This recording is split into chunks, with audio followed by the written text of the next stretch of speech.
Hey guys, good morning. Rich, Mr. Guns Firearms right here in Cave Creek, Arizona. Just getting in the shop. Got the guns all out. This is what I do every morning. I'm like a jewelry store. I don't leave anything out. No temptation for any dirtbags who want to, rob gun stores. I got the TV on. I got my buddy Matt, the Collector YouTube. If you know him, we do business periodically. Send him a couple of things. He's given me a couple of shout outs. Thanks a lot, Matt. So today I was going to talk about, I'm going back to that security thing, right? We're talking about location and the store setup. I'm in an elevated position with a walkway around my business, so you can't drive a car through the front.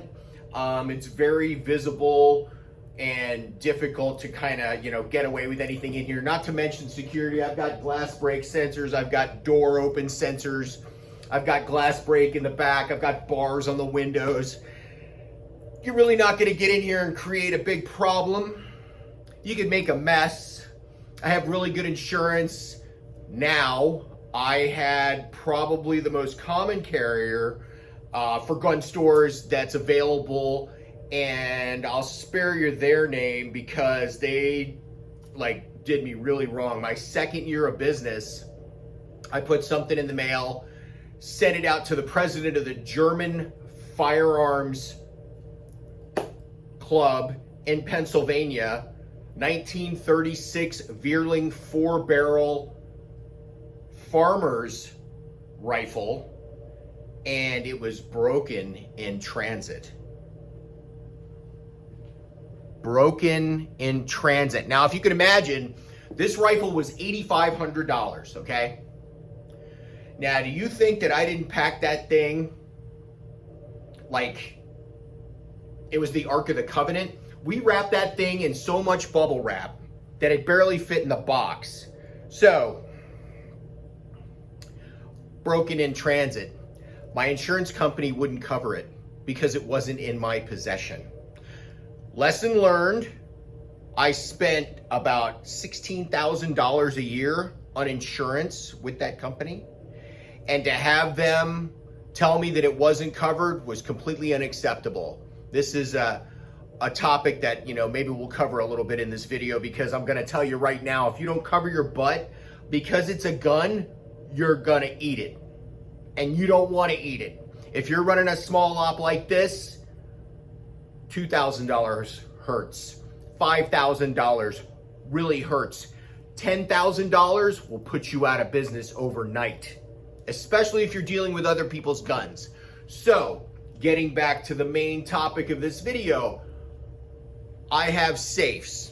I have 4 safes. Now, in doing my research, I discovered a lot about safes, right?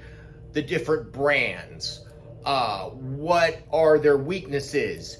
Do I need fireproofing? Do I need waterproofing? I'm putting guns in these, very little other things. There might be guns in boxes where the boxes have some value. There might be display cases, and all of those things are of value. So,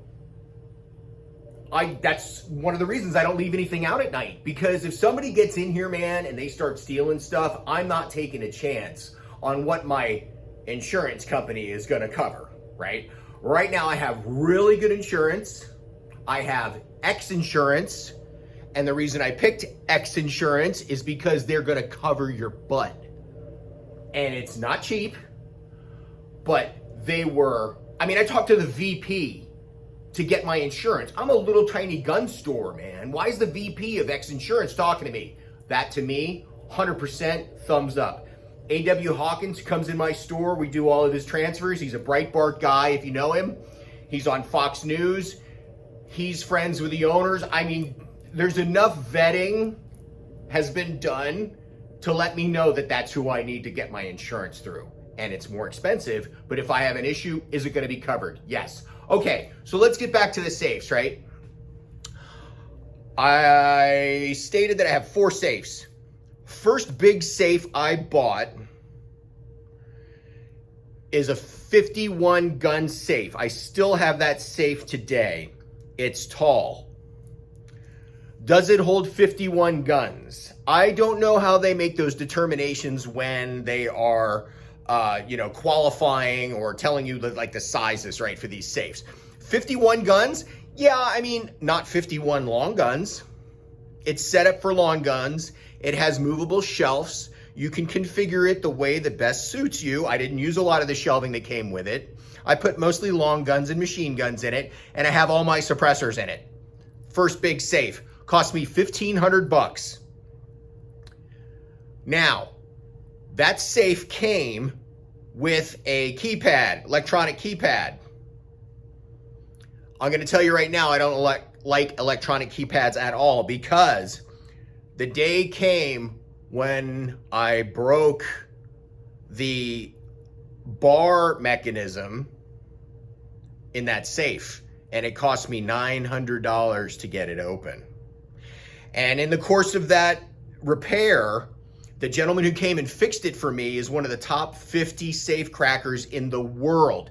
He does hardware security at the White House. He works for NATO. He travels all over the world. He opens up bank vaults.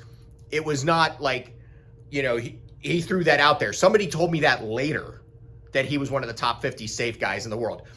These biometric or electronic keypads are not infallible. They will fail. The batteries will fail. If there's an EMP, they're douched. Do not buy electronic keypad safes. This one only came with an electronic keypad, and I'm going to tell you right now that the first problem I have with that thing, I'm going to get it swapped out. Now, to get the dial, the regular old school dial, put on a safe costs about $275. Doesn't take very long, and you're going to be able to get into it. The thing that creates a problem with safes is the door mechanism. This thing right here. Now, before my customer came and told me about the internals of the mechanism, I had no idea. Like, I thought it was just a big couple of gears and the bolts that went in the doors and the frame. Inside that mechanism is either glass or wire. So if you get in here, you're a criminal. You're going to break into my safe or my other 3 safes in the back. You get in here and you start messing with this, jacking it around, trying to force it open, it's going to break that mechanism. And now you're really locked out. So if you get one of these safes and you close the door and you've got something inside that you got to forcefully close the door against, and then you close it, you can break that mechanism. And that's exactly what happened with my safe in the back. So now there is no more farting around with these safes. Like, if you can't close the door, make it so you can close the door properly. Be gentle. Get the dial. Don't get electronic biometric. I don't know if you pay attention to too much criminal activity. I pay attention to a lot of criminal activity. I like to contribute it towards my situational awareness, right? They have all kinds of different biometrics, right? Fingerprint, eyeball. What do you think they're going to do if you're not going to open your safe with your finger for them? They're going to cut your finger off and put it on the keypad. What do you think they're going to do if you don't want to put your eye up to whatever it is that you're trying to open for them? They're going to pluck your eyeball out, or they're going to torture your family, or whatever they need to do to get you that safe open, right? Without breaking it. Apparently, this is what I've been told, not by a criminal either. If you flip one of these things over, there is a soft side. And if you've got a gas saw, a gas-powered disc saw, like we used to cut the car's tops off with at the body shop, all you got to do is flip that thing over and cut through the bottom of it, which is why you bolt them to the floor. There are 4 or more, depending on your safe, there are 4 bolts in the bottom of this thing. And you get a hammer drill and you drill holes in the floor and you put those bolts in. And you want to put those bolts in because you know what? If you show up with a big stolen truck and you put a chain around that thing, you're going to pull it right through the front wall of my shop. So, lots of different size safes. This one is a 101 gun safe. The one in the back is a 51 gun safe, the first big one I bought that I had switched from electronic keypad to a dial. The other 2 I have came from Home Depot. Okay, get on the Home Depot website. They're all made by the same people in China, right? Those are 64 gun safes. So all in all, 128, 51, 101, I got a lot of room for a lot of guns. Make sure you do your homework. You don't need to spend $10,000 on a big safe. That safe costs $2,500. The other 2 safes with the dials on them in the back that came from Home Depot cost $1,600 each. And my one big blue dot safe in the back cost $1,500. Do your homework. I live in Arizona. I don't need fireproof. That's what the insurance is for. I don't need waterproof. We ain't gonna have no floods here 6 feet up above the floor, the ground, down where the parking lot is. And I just need to put the stuff away every night.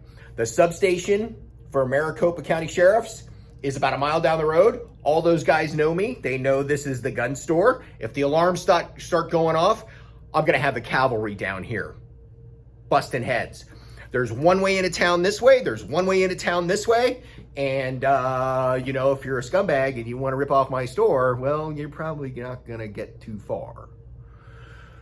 So that's my speech on safes today and a little bit about insurance. We'll get more into that, because I'm going to tell you right now, that's the only thing that's going to save your butt. And as soon as they find out it's guns, that's going to be a problem for you. Like and subscribe. Hit me in the comments below. Let me know what more you want to hear about being an FFL or opening your own store or what buying guns or taking guns on consignment. There's so much to this. I mean, I'm telling you, dude, like, I'm just going to keep posting videos and posting videos and posting videos. And, you know, if you want to go for it, ask me questions. We'll make more videos. Thanks for watching. Like and subscribe. Keep coming back. Videos every couple days. My name's Rich. This is Mr. Guns Firearms right here in Cave Creek, Arizona, and it's going to be 113 today. Have a great day.